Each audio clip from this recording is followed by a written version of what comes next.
Here's how we can create a Word document in an Android phone. So let me show you how you can make it work. If you're new here or first time on Foxtecc, subscribe so you don't miss videos like this one.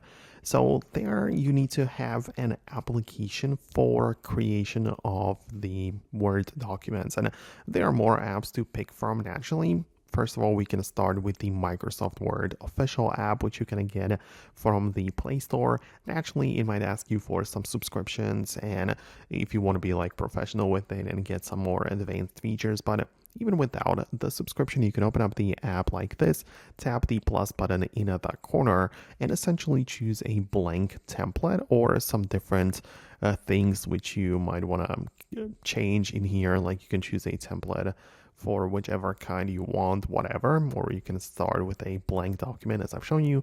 So you can get inside, type in whatever you want, right? Be happy about it, add some images, drawings, whatever. And then you can tap on the share icon at the top, share it as as attachment, and you can export it either as a Word document or PDF. In our case, we just want to make it Word, so you can tap on it, and then this is going to save it as the actual Word file, which you can then, I don't know, share over email or do whatever. So that's one way, of course.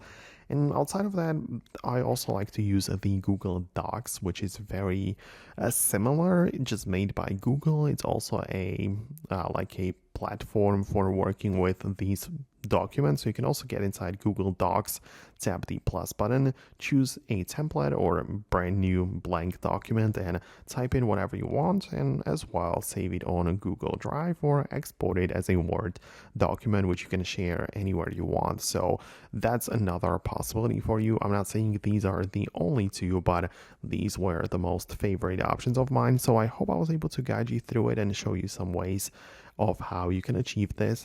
Thanks a lot for watching. I will hopefully see you later in the future uploads, but for now that's it, and I'll see you then.